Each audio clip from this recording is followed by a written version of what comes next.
अस्सलाम वालेकुम students, welcome to study time.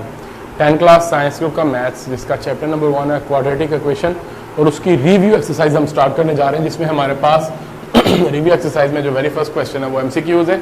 MCQs को हम सॉल्व करते हैं और इस चैप्टर में टोटल हमें 9 एमसीक्यूज दिए गए हैं और एक एक एमसीक्यूज को हम ब्रीफली एक्सप्लेन करने की कोशिश करता हूँ और उसको समझाने की आपको कोशिश करता हूँ और होपफुल आपको समझ आएगी। जैसे कि हमारे पास टोटल 9 है और उसमें जो वेरी फर्स्ट एमसीक्यू है उसमें अगर हम देखें तो उसमें हमें लिखा हुआ है लिखा हुआ है बुक में, अगर आप देखें तो standard form of quadratic equation is.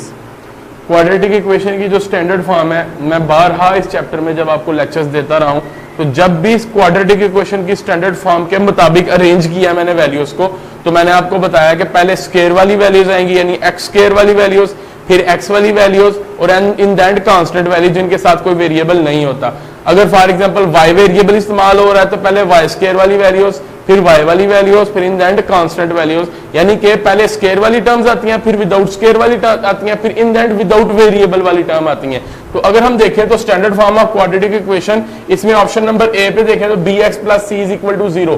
ठीक है, जस्ट हमें b x plus c, x variable दे दिया, एक्स स्क्वायर का कोई जिक्र नहीं है। इट मींस के हमारी ये स्टैंडर्ड फॉर्म नहीं हो सकती। एक्स स्क्वायर से शुरू होती है, एक्स उसके बाद लिखा जाता है इन दैट कांस्टेंट वैल्यू होती है। इसी तरह जब हम बी की तरफ आते हैं तो हमारे पास अगर देखें तो a x square plus b x plus c, x square वाला भी हमारे पास टर्म मौजूद है, एक्स वाली टर्म भी मौजूद है और इन दैट कांस्टेंट टर्म भी मौजूद है इक्वल टू 0। ये हमारी क्वाड्रेटिक इक्वेशन की स्टैंडर्ड फॉर्म है। तो इसमें जो बी ऑप्शन है इस पे आप सर्कल कर लें। नेक्स्ट अगर हम देखें तो a x square plus b x, x square वाली टर्म दी है, एक्स वाली टर्म दी है, कांस्टेंट टर्म का कोई जिक्र नहीं है। ठीक है, तो तब भी ये स्टैंडर्ड फॉर्म कंप्लीट नहीं होगी क्वाड्रेटिक इक्वेशन की। ठीक है, नेक्स्ट हम आ जाते हैं a x is equal to 0, a x square, सिर्फ स्क्वायर वाली टर्म्स दे दी हैं, आगे जिक्र ना एक्स वाली टर्म्स का ना ही कांस्टेंट टर्म का। तो हमारे पास इसमें जो ऑप्शन बी नजर आ रहा है ये एक करेक्ट ऑप्शन है, इस पे आप सर्कल कर लीजिएगा। नेक्स्ट हम आ जाते हैं सेकंड वाले एमसीक्यूज पे। The number of terms in standard quadratic equation, जैसे कि स्टैंडर्ड क्वाड्रेटिक इक्वेशन उसने इधर दे दिया a x square plus b x plus c is equal to 0। कह रहा है कि इसमें टोटल नंबर ऑफ टर्म्स कितनी है, तो देख के पता चल जाता है 1 2 एंड 3, टोटल 3 टर्म्स है। इक्वल की उस तो 0 है, 0 की कोई एग्जिस्टेंस नहीं होती, 0 कोई हुकूमत नहीं रखता। टोटल इसमें हमारे पास एक्स स्क्वायर वाली, एक्स वाली और कांस्टेंट, टोटल 3 टर्म्स है। तो इसमें हमारे पास अगर देखें तो 1 2 3 एंड 4, इसमें जो ऑप्शन नंबर सी है इस पे आप सर्कल कर दें। टोटल इसमें हमारे पास 3 टर्म्स होती हैं जो हमारी क्वाड्रेटिक इक्वेशन की जो स्टैंडर्ड फॉर्म होती है। नेक्स्ट हम थर्ड वाले ऑप्शन पे आ जाते हैं। इसमें हमें उसने स्टेटमेंट लिखी है the number of methods to solve quadratic equation. Quadratic equation को सॉल्व करने के कितने मेथड्स हैं इसमें ये पूछा गया है। तो आपको अगर वेरी फर्स्ट चैप्टर की जो वेरी फर्स्ट एक्सरसाइज है उसमें मैंने आपको ब्रीफली बताया था कि क्वाड्रेटिक इक्वेशन को सॉल्व करने के 3 तरीकेकार हैं, जो तरीके मैंने बकायदा तौर पे आपको राइट डाउन भी करवाए थे। जिसमें वेरी फर्स्ट जो आपका मेथड है क्वाड्रेटिक इक्वेशन को सॉल्व करने का वो है factorisation, second method completing square और थर्ड वाला मेथड था क्वाड्रेटिक फार्मूला। ठीक है, और ये शॉर्ट क्वेश्चन के लिहाज से भी जो मैंने मेथड्स आपको बताए हैं ये अक्सर शॉर्ट क्वेश्चन आ जाता है कि ये 3 मेथड्स के नाम बताएं जो क्वाड्रेटिक इक्वेशन को सॉल्व करने के हैं। ठीक है, तो फिलहाल आपको पता चल गया होगा कि क्वाड्रेटिक इक्वेशन को सॉल्व करने के टोटल कितने मेथड है, 3 मेथड्स हैं। ठीक है, इसमें नंबर ऑफ टर्म्स भी 3 है और इसको सॉल्व करने के मेथड्स भी हमारे पास 3 हैं। इसमें से हमने क्वाड्रेटिक फार्मूला बताना है जो हमारा फोर्थ वाला है। तो इसमें अगर देखें तो x is equal to minus b plus minus b square minus 4ac over 2a, ये फर्स्ट वाला ये ऑप्शन ए जो आपको नजर आ रहा है ये एग्जैक्ट क्वाड्रेटिक फार्मूला है। इधर देखें तो b प्लस का दिया, हालांकि b माइनस का होता है। इधर b तो माइनस का दिया लेकिन बी स्क्वायर माइनस 4ac होता है, इधर प्लस 4ac लिखा हुआ है। ठीक है, इधर b के साथ माइनस भी नहीं लगा हुआ और इधर माइनस की जगह प्लस लगा हुआ है, ये भी आपका फार्मूला नहीं होगा एग्जैक्ट। इसमें हमारा ऑप्शन नंबर जो ए है वो आपका एग्जैक्ट क्वाड्रेटिक फार्मूला होगा। नेक्स्ट हम 5 वाले में आ जाते हैं। उसमें हमें 2 लीनियर फैक्टर्स ऑफ हमें क्वाड्रेटिक इक्वेशन दी है। कह रहा है कि इसको सॉल्व करो फैक्टराइजेशन की मदद से, इसके जो फैक्टर्स बनते हैं वो बताओ। अब फिलहाल इसमें से हमें कोई नहीं पता फैक्टर क्या है, तो फिलहाल हमें जो इक्वेशन दी गई है इसको सॉल्व करके देखते हैं। क्वाड्रेटिक है x square minus 15x plus 56 is equal to, बल्कि इज इक्वल टू क्या करना है आपने, इसमें हमने 2 फैक्टर्स बनाने हैं। अब आपको पता है क्वाड्रेटिक इक्वेशन को आपको अगर कोई तरीकाकार बताया ना गया हो क्वाड्रेटिक इक्वेशन को सॉल्व करने का, तो फिर आप फैक्टराइजेशन करते हैं। फैक्टराइजेशन में हम क्या करते हैं, जो कांस्टेंट वैल्यू होती है यानी 56 उसको एक्स स्क्वायर के कोएफिशिएंट से मल्टीप्लाई करते हैं। एक्स स्क्वायर का कोएफिशिएंट कुछ नहीं है तो 1 है, 56 1 जार 56, उसके बाद हम एक्स का कोएफिशिएंट देखेंगे वो क्या आ रहा है 15, उसको भी लिख लेते हैं। हमने कोई से दो ऐसे नंबर्स को देखना है जिनको मल्टीप्लाई करके हमारे पास क्या है 56, उन्हीं दोनों को प्लस माइनस करके हमारे पास क्या है 15। तो अगर हम देखें तो 8 7 जार क्या आता है हमारे पास 56, और 8 में अगर 7 प्लस कर दें तो हमारे पास क्या आ जाता है 15। ठीक है, इट मींस कि ये गिवन रिक्वायरमेंट को फुलफिल कर रहा है। तो आप ये जो 15 नजर आ रहा है एक्स का कोएफिशिएंट, उसकी जगह क्या लिख देंगे 8 प्लस 7। तो इसको सॉल्व करते हैं, x square minus 8 plus 7x plus 56 x square. अब ये 8 भी x के साथ मल्टीप्लाई होगा 7, पहले साइंस को देखें, minus plus minus 8x minus plus minus 7x plus 56। इसमें पेयर बना लेंगे इनके हम, एक्स स्क्वायर माइनस 8x, इसका पेयर बन गया, इधर माइनस है तो नेक्स्ट टू टर्म्स को जब ब्रैकेट में लिखा जाएगा तो उनके दरमियान वाली साइन क्या हो जाएगी, चेंज हो जाएगी। इसमें x कॉमन आ रहा है, अंदर क्या बचेगा x माइनस 8, और इसमें 7 कॉमन आ रहा है, अंदर क्या बचेगा x माइनस 7, 8 जार 56। ठीक है, हमारे पास टोटल इसमें फैक्टर्स बन रहे हैं। एक हमारे पास ब्रैकेट के बाहर वाली टर्म्स जो हैं उनको एक दफा लिख लेते हैं, x माइनस 7 और जो ब्रैकेट के अंदर रिपीट हो रही है x माइनस 8। अब इसमें अगर देखें तो हमारे पास दो फैक्टर्स बने हैं, एक है x माइनस 7 और x माइनस 8। अब इसी जो MCQ है इसमें अगर हम ऑप्शंस पे देखें तो कौन सा वाला ऑप्शन बनता है, इधर x माइनस 7 x प्लस 8 है, ये वाला ऑप्शन नहीं होगा, x प्लस 7 x माइनस 8 ये भी नहीं होगा, x माइनस 7 x माइनस 8 ये आपका एग्जैक्ट ऑप्शन है, जो कि आपका आपने इस लीनियर फैक्टर को, इस क्वाड्रेटिक इक्वेशन को सॉल्व करते हुए इसके जो दो फैक्टर्स बनाए हैं बिल्कुल एज इट इज आंसर इसका ऑप्शन नंबर सी पे आपको नजर आ रहा है। तो इट मींस के ऑप्शन नंबर डी भी आपका इसमें शामिल नहीं होगा। नेक्स्ट हम आ जाते हैं an equation which remains unchanged when x is replaced by 1 over x। अब देखें, किसी भी टर्म का मैंने आपको बताया था उल्ट, और इसको मैंने अनदर सेंस, जब आप इसको दूसरी सेंस में लें तो वो रेसिप्रोकल भी कहते हैं अगर इसको इंग्लिश में लें। एक उर्दू में वर्ड है उल्ट, और अगर इस इंग्लिश में लें तो रेसिप्रोकल। किसी भी नंबर का रेसिप्रोकल या किसी वेरिएबल का रेसिप्रोकल आप लेते हो या उसका उल्ट करते हो, उसको 1 से डिवाइड कर देते हो। वो उल्ट कैसे होता है, जैसे फॉर एग्जांपल हमारे पास x है, अगर x का मैं उल्ट करूंगा तो वो 1 ओवर x कैसे बनेगा। आप ये सोच सकते हैं कि वही बात मैंने पहले भी आपको बताई हुई है, एक दफा दोबारा से आपको डिफाइन कर देता हूं कि 1 कहां से आया। अब देखिए, किसी भी टर्म के नीचे कुछ नहीं होता तो क्या होता है, 1 होता है, क्योंकि 1 को आप राइट डाउन नहीं करते, ना ही 1 पावर आप राइट डाउन करते हैं। अंडरस्टूड जो बातें होती हैं जिसमें एक ये बात होती है कि किसी भी टर्म की अगर कोई पावर नहीं है तो 1 पावर है, और एक और बात कि किसी भी टर्म के नीचे अगर कोई टर्म नहीं है तो इट मींस के नीचे क्या मौजूद है, 1 मौजूद है। जब आप x ओवर 1, जो कि 1 नहीं लिखा जाता, इसका उल्ट करेंगे तो 1 किधर चले जाएगा, ऊपर, और x नीचे आ जाएगा, यानी बेसिकली वैल्यू का उल्ट हो जाएगा। और इसी उल्ट वैल्यू को हम रेसिप्रोकल कहते हैं, यानी x का रेसिप्रोकल क्या होगा, 1 ओवर x।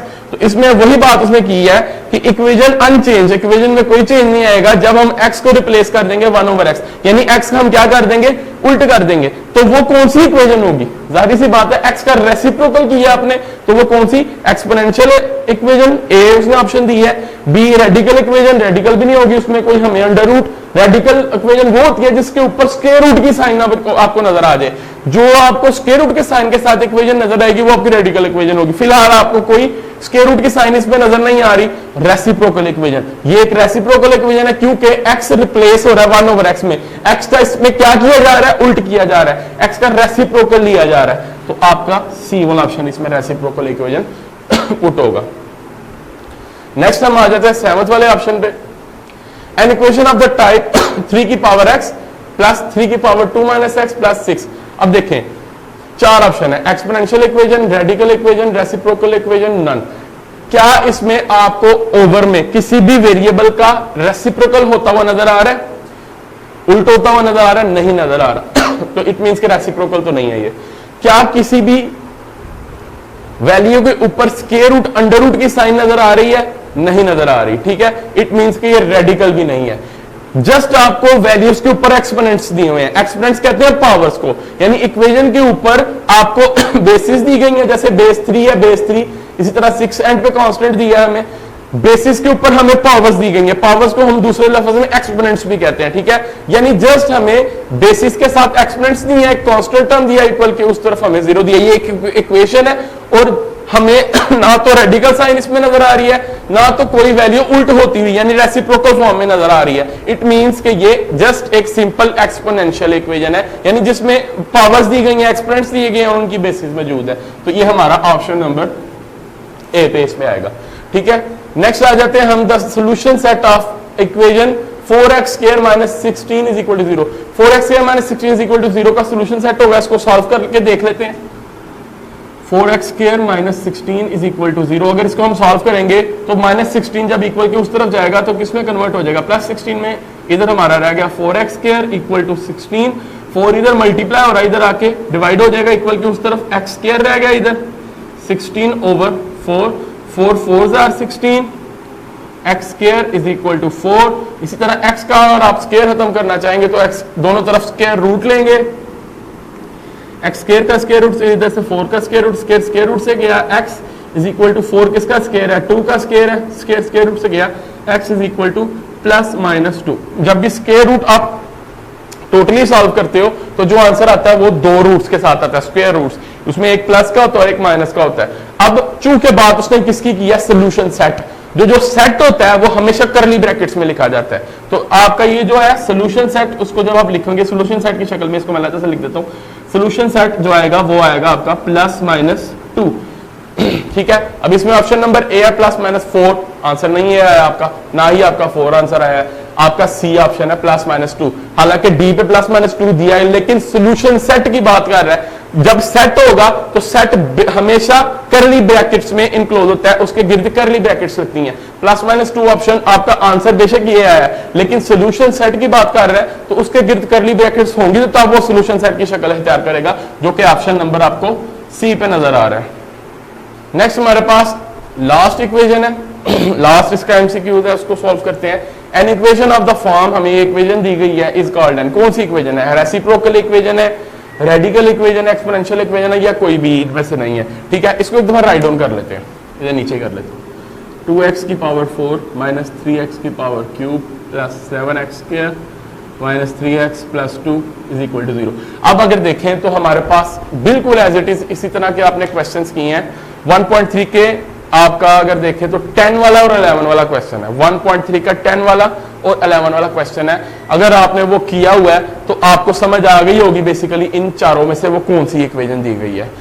अगर इसको हम सॉल्व करें, जैसे कि आपको पता है कि इसमें सबसे बड़ी पावर हमें x की पावर 4 दी है, तो इसको क्वाड्रेटिक इक्वेशन में कन्वर्ट करने के लिए x स्क्वायर चाहिए हमें। तो वो मैंने क्या किया था, अगर आपको याद हो 10 वाले और 11 वाले क्वेश्चन में मैंने हर टर्म को अलग-अलग x स्क्वायर से क्या कर दिया था, डिवाइड कर दिया था। यानी x स्क्वायर से अगर हम इसको डिवाइड करेंगे तो x की पावर में से x स्क्वायर कट जाएगा तो x स्क्वायर बच जाएगा।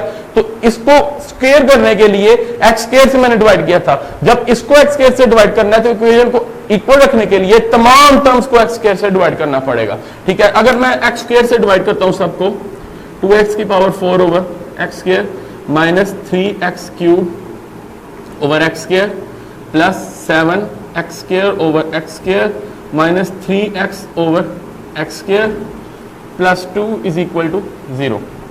x स्क्वायर इससे कटा तो इधर स्क्वायर बच गया, इसी तरह x इसके क्यूब से कट गया, एक x बच गया क्योंकि ये 3x थे, x की पावर 3 थी, x की पावर 2 थी, कट के इधर एक सिंगल x बच गया, x स्क्वायर से कट गया, x इसके स्क्वायर से कट गया, ये 2 टाइम्स x था, ये 1 टाइम x था, एक x इसके साथ मिलकर कट गया, एक x बच गया। फाइनली जो इक्वेशन बचती है उसको देख के हमें समझ आ जाएगी कौन सी इक्वेशन है। 2x square minus 3x plus 7 minus 3 over x plus 2 is equal to 0। अब हम देखें इसमें हमारे पास एक वेरिएबल x दी है और इसके साथ साथ नेक्स्ट वेरिएबल x इधर क्या हो रहा है, डिवाइड हो रहा है। यानी कि हमें ओवर में टर्म्स दी गई हैं, यानी कि एक तरफ टर्म्स सिंगल फॉर्म में, एक तरफ टर्म आके ओवर के नीचे चली जाती है, यानी रेसिप्रोकल हो रहा है उसका टर्म्स का, ठीक है। यानी कि ओवर के नीचे शिफ्ट हो रही हैं। जब आपका ओवर के नीचे कोई भी वेरिएबल शिफ्ट होगा या कोई भी इक्वेशन के अंदर आपको एक सिंगल वेरिएबल और एक ओवर में नजर आ रहा होगा, यानी नीचे डिनोमिनेटर में, तो तब ये एक रेसिप्रोकल इक्वेशन की शक्ल इख्तियार कर लेगी। तो ये आपकी कौन सी इक्वेशन कहलाएगी, आपकी एक रेसिप्रोकल इक्वेशन चलाएगी। जैसे कि 3x है, इधर सिंपल है और इधर डिवाइड हो रहा है, यानी नीचे आ गया, यानी उल्टा हो गया, उसका रेसिप्रोकल हो गया। तो रेसिप्रोकल फॉर्म में हमें टर्म्स दी गई हैं, तो ये आपका रेसिप्रोकल इक्वेशन कहलाएगी। जी स्टूडेंट्स, ये आपके एमसीक्यूज थे रिव्यू एक्सरसाइज में। इसके आगे हमारे पास कुछ क्वेश्चंस दिए गए हैं, जो कि अगर आपका चैप्टर कंप्लीटली रेडी है तो वो क्वेश्चन करना आपके लिए किसी किस्म की परेशानी का बायस नहीं बनेंगे। तो वही क्वेश्चन जो आपके इसमें कोशिश तो मैंने यही किया कि इस पूरे चैप्टर में तमाम क्वेश्चन मैं आपको करवाऊं, लेकिन ये जो रिव्यू एक्सरसाइज के क्वेश्चन है ये मैं आप पे छोड़ रहा हूं, ये आप लोगों ने खुद करके देखने हैं और ये इंपॉर्टेंट है। इसमें से भी कुछ क्वेश्चंस आ जाते हैं अक्सर, ठीक है। तो ये क्वेश्चंस आप पे मैं क्यों छोड़ रहा हूं कि जिसका पूरा का पूरा चैप्टर अगर तैयार हो तो ये क्वेश्चन उसके लिए कोई किसी किस्म की मुश्किलात का बायस नहीं बनेंगे। अगर मुश्किलात का बायस बनेंगे, इट मींस कि आपके चैप्टर के अंदर कोई ना कोई कमी बेशी रह गई है। वो कमी बेशी आपकी कहां रह गई है वो आपको पता होगा, तो वो उससे रिलेटेड आप लेक्चर सुन के वो कमी बेशी पहले दूर करेंगे, फिर आप अहल होंगे कि ये रिव्यू एक्सरसाइज के क्वेश्चन कर सके, ठीक है। फिलहाल ये क्वेश्चन आप करेंगे। नेक्स्ट हमारे पास इसी रिव्यू एक्सरसाइज में फिलिंग दी ब्लैंक्स दी गई हैं, वो फिलिंग दी ब्लैंक्स भी आपकी अक्सर एमसीक्यूज के अंदर बन के आ जाती हैं, तो वो भी मैं आपको सॉल्व करवाऊंगा। जी स्टूडेंट्स, ये हमारी रिव्यू एक्सरसाइज की फिलिंग दी ब्लैंक्स हैं, जो कि बिल्कुल जैसे कि आपने पिछले एमसीक्यूज में भी कुछ ऐसे क्वेश्चन किए जो दोबारा से रिपीट होंगे इसके अंदर, ठीक है। और इसमें भी कुछ ऐसे क्वेश्चन हैं जो कि अक्सर एमसीक्यूज की शक्ल में आपको आ सकते हैं, ठीक है। फिलहाल आपके ज़हन में ये क्वेश्चन होगा फिलिंग द ब्लैंक्स का हमने क्या करना है। फिलिंग द ब्लैंक हम तो एमसीक्यूज करते हैं, लेकिन ये है कि आपका फिलिंग द ब्लैंक्स जोन सी हैं उसमें भी एमसीक्यूज आपका बन के आ सकता है, तो इसलिए ये जरूरी है ये भी करना, ठीक है। इसमें हमारे पास जो very first filling the blank है वो है the standard form of the quadratic equation is. आप सबको पता है कि स्टैंडर्ड फॉर्म क्वाड्रेटिक इक्वेशन की क्या होती है, जिसमें एक्स स्क्वायर वाली टर्म्स आती हैं, फिर एक्स वाली, फिर एंड कांस्टेंट टर्म। तो वो कुछ इस तरह की होती है जिसमें एक्स वाली a x square plus b x, x वाली एक्स स्क्वायर वाली, फिर एक्स वाली, फिर कांस्टेंट एंड पे इज इक्वल टू 0, जो कि मैंने आपको बार बार इस स्टैंडर्ड फॉर्म ऑफ जो क्वाड्रेटिक इक्वेशन है इसके बारे में ब्रीफली बताया हुआ है, ठीक है। The number of methods to solve quadratic equation, आपको पता है क्वाड्रेटिक इक्वेशन को सॉल्व करने के कितने मेथड है? 3 मेथड है, जिसमें पहला फैक्टराइजेशन है, दूसरा कंप्लीटिंग स्क्वायर है, तीसरा हमारे पास क्वाड्रेटिक फार्मूला है। तो ये हमारे पास 3 मेथड्स आ गए। The name of method to drive a quadratic formula. अब ये क्वेश्चन जो कि पूरे चैप्टर के अंदर ये टॉपिक किसी भी वजह से अब मैं आपको नहीं डिफाइन कर पाया, लेकिन अब ये है कि अच्छा हो गया कि फिलिंग द ब्लैंक्स में ये टॉपिक आ गया, ताकि आपका ये कॉन्सेप्ट भी क्लियर हो जाए कि आपका जो क्वाड्रेटिक फार्मूला वो कैसे ड्राइव होता है, क्वाड्रेटिक फार्मूला आया कहां से है। ये हालांकि एक पूरा का पूरा एक क्वेश्चन है, वो करके दिखाना चाहिए। कोशिश करता हूं कि इससे अगला लेक्चर है मैं आपको वो पूरा का पूरा क्वेश्चन करके दिखाऊं, ताकि आपको पता चले कि क्वाड्रेटिक फार्मूला आया कहां से है। देखें, हमारे पास जो स्टैंडर्ड फॉर्म है क्वाड्रेटिक इक्वेशन की वो है ax square plus bx plus c is equal to 0, ठीक है। अब इसी स्टैंडर्ड फॉर्म को, यानी यही क्वाड्रेटिक इक्वेशन को अगर हम कंप्लीटिंग स्क्वायर वाले मेथड से सॉल्व करें, यानी यही क्वाड्रेटिक इक्वेशन को अगर हम कंप्लीटिंग स्क्वायर वाले मेथड से सॉल्व करेंगे, वो मेथड जो वेरी फर्स्ट एक्सरसाइज 1.1 का जो तीसरा सवाल, लास्ट वाला क्वेश्चन जो आपने किया है, जिसमें तकरीबन 8 से 9 क्वेश्चन थे जो कंप्लीटिंग स्क्वायर के मेथड से आपने क्वेश्चन सॉल्व किए थे, उसी मेथड को सामने रखते हुए अगर आप इसी इक्वेशन को सॉल्व करो तो वो जो आपका आंसर आता है वो कुछ इस तरह का आता है, x is equal to minus b plus minus b square minus 4ac square root over 2a, यानी ये आपका आंसर आता है। यानी कि आपका इसी इक्वेशन को कंप्लीटिंग स्क्वायर से जब आप सॉल्व करते हो, कंप्लीटिंग स्क्वायर मेथड से, जो तीसरा सेकंड वाला मेथड है क्वाड्रेटिक इक्वेशन को सॉल्व करने का, तो आपका आंसर क्वाड्रेटिक फार्मूले की शक्ल का आता है। यानी कि ये जो आंसर आता है ये आपका क्वाड्रेटिक फार्मूला होता है, जो कि नेक्स्ट तीसरा मेथड आपका डिराइव होता है, जो कंप्लीटिंग स्क्वायर के मेथड से क्वाड्रेटिक इक्वेशन की स्टैंडर्ड फॉर्म को सॉल्व करके आपको हासिल होता है। तो वही बात कि the name of method to drive a quadratic formula, quadratic formula किस मेथड से ड्राइव होता है, तो वो सेकंड मेथड है क्वाड्रेटिक इक्वेशन को सॉल्व करने का, वो है कंप्लीटिंग स्क्वायर।